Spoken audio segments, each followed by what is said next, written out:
Heavener Runestone Park, 55 acres of woodland retreat in the heart of southeastern Oklahoma. It's a place that people here in town can just get away. It's just a little piece of property that's public, that if you're wanting to get out of your house, get outside nature, you can come. Runestone was a state park until the city of Heavener took over a few years ago. People have a lot of family memories here of coming up here and seeing the stone. The stone's the big thing of the park.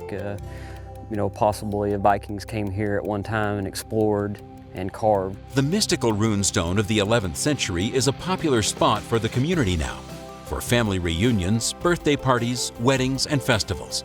But without state funding, some of the park facilities have fallen into disrepair. So I get the service call at the Runestone with a power outage, and when I show up on site, they've decorated for a wedding. The wedding's about to start, and it's getting dark, and of course their lights won't come on. And that's when I realized that the service to the pavilion was bad. As the sun set on the powerless pavilion, the bride and groom were watching the lights go out on their special day. A slowing, dimming disaster. Her and the groom both were pretty upset because it was too late to call and cancel, and it's getting dark, so it's just our job is to get the lights on and take care of the customer, and just stayed focused and made it happen. Chad Bridges worked quickly, installing temporary wiring to power the pavilion for the night. He saved the wedding, and in the process discovered an opportunity to serve. So the next day I come up to remove the temporary. That's when I dug in deeper and found out that they needed help with some funding up here and some projects needed that was messed up in the park. OG&E volunteers stepped in to help.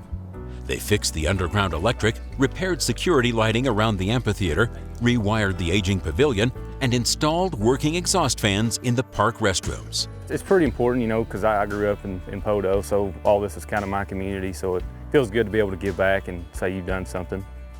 It's kind of important. The nonprofit board for Heavener Runestone is now working on a list of needed repairs because OG&E volunteers want to do more.